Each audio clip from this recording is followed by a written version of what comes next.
Hermano, hermana, bienvenidos a Ultra Ficciones, donde hablamos de especulación, terror, horror, fantasía y de todo un poco, todo aquello que me apasiona en lo personal y que si tú estás aquí, seguramente a ti también.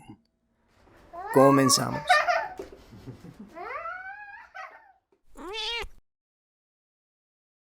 John Saul, uno de los maestros del suspenso y horror que aún conservamos entre nosotros, o sea, que aún sigue vivo. Al igual que Stephen King o Clive Barker. Clive Baker. Dos muy conocidos que se me vienen a la cabeza. John Saul manteniéndose un poco más al margen, al menos fuera de su país natal, Estados Unidos, donde muchos de sus libros han sido bestseller. Especialmente en Latinoamérica fue censurado y por tanto el poco tiraje que apareció de sus obras son auténticas joyas entre los amantes del horror y suspenso. ¿Por qué fue censurado? Pues debido al uso constante de los niños dentro de su narrativa, que es uno de los sellos que distinguen la temática e hilo conductor en sus novelas. Era un hijo de puta sanguinario en el trato que le daba a los infantes, pero eso más adelante lo tocamos. En esta ocasión, les voy a platicar un poco acerca de la obra primigenia con la que se dio a conocer en 1977. Suffer the Children, o en español Dejad a los niños.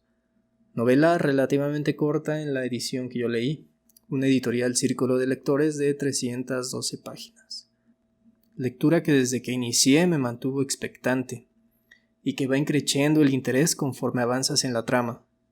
Definitivamente John Saul es todo un máster en el manejo del suspenso. Acerca del tema del libro, John Saul afirma lo siguiente. Siempre encuentro que cuando tienes una escena aterradora, amplía el alcance de las posibilidades si tienes niños involucrados. Suena creepy. John Saul literalmente tortura física y mentalmente a los niños en muchas de sus novelas, además de mutilarlos y darles fin a su vida de una forma en la que siempre quedarás con mal cuerpo. La historia de esta obra comienza con un prólogo situado 100 años antes en un pequeño pueblo de Nueva Inglaterra llamado Port Arbelo, cerca del mar, donde se cuenta la historia del abuso y asesinato brutal de una niña por parte de su padre y el posterior suicidio de este.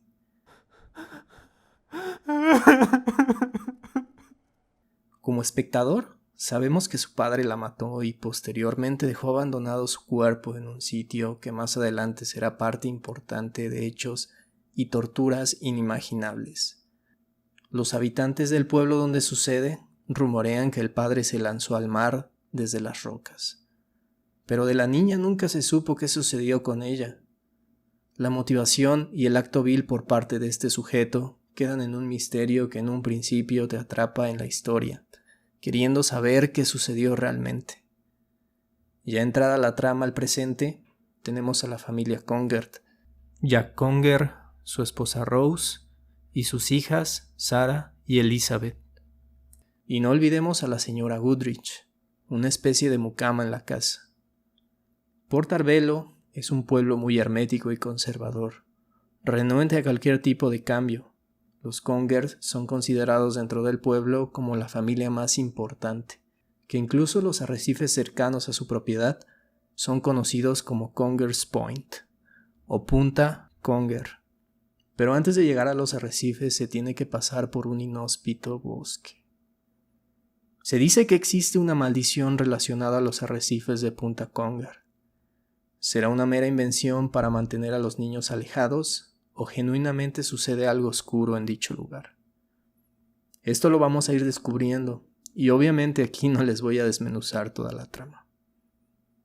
El matrimonio Conger, con sus problemas maritales, provocan una falta de atención a sus niñas, así como un secreto que a Jack lo comienza a carcomer por dentro, y que posteriormente provocan una serie de sucesos que llevan a un quiebre dentro de la familia irreparable.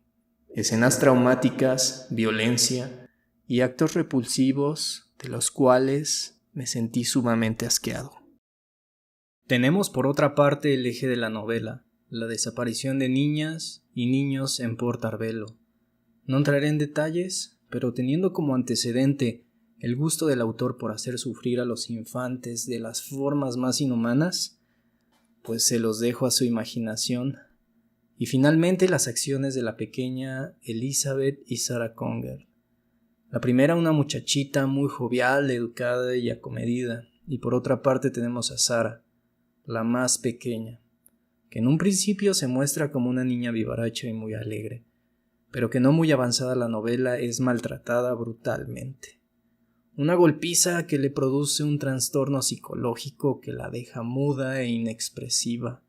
Conforme la vas conociendo, sientes una impotencia y una enorme ternura, las injusticias y el maltrato psicológico que recibe constantemente.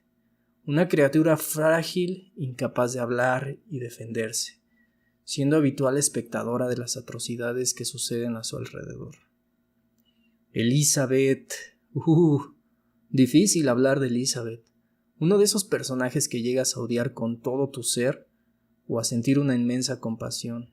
De ella no diré más, ya que para los que se interesen en leerlo no me gustaría joderles la trama más importante y oscura. Las últimas páginas las devoras literalmente, sucesos inesperados uno tras otro. Y cuando creas tener todas las piezas y saber el porqué de los atroces acontecimientos en Portarbelo, prepárate, porque el final te dejará frío y con una sensación de vacío. Por ahora terminamos. Espero haya sido de su agrado esta... No me gustaría decir reseña, digamos que una plática y mis impresiones acerca de lo que es esta obra. Dale me gusta, compártelo y suscríbete si has llegado hasta este punto. Me ayudarías mucho a seguir generando contenido. Comentarios y retro igualmente bienvenidos. Hasta la próxima.